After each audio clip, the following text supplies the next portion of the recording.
गजल मंजर भोपाली, पसे पर्दा आवाज आफताब अहमद।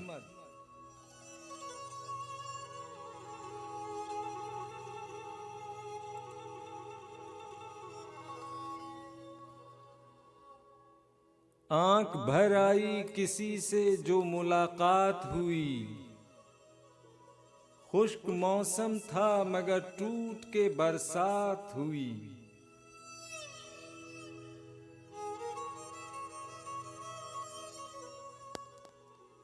दिन भी डूबा कि नहीं ये मुझे मालूम नहीं, जिस जगह बुझ गए आंखों के दिए रात हुई।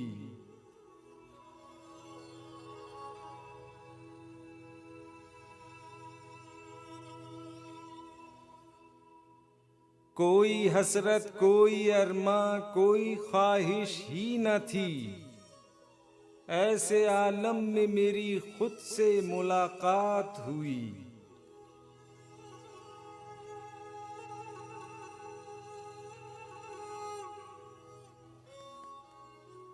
हो गया अपने पड़ोसी का पड़ोसी दुश्मन, आदमियत भी यहाँ नजरे फसादात हुई।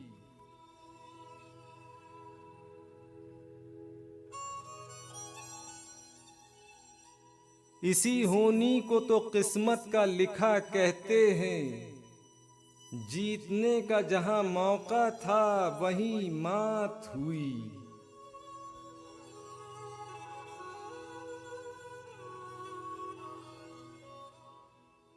इस तरह गुजरा है बचपन के खिलौने ना मिले, और जवानी में बुढ़ापे से मुलाकात हुई।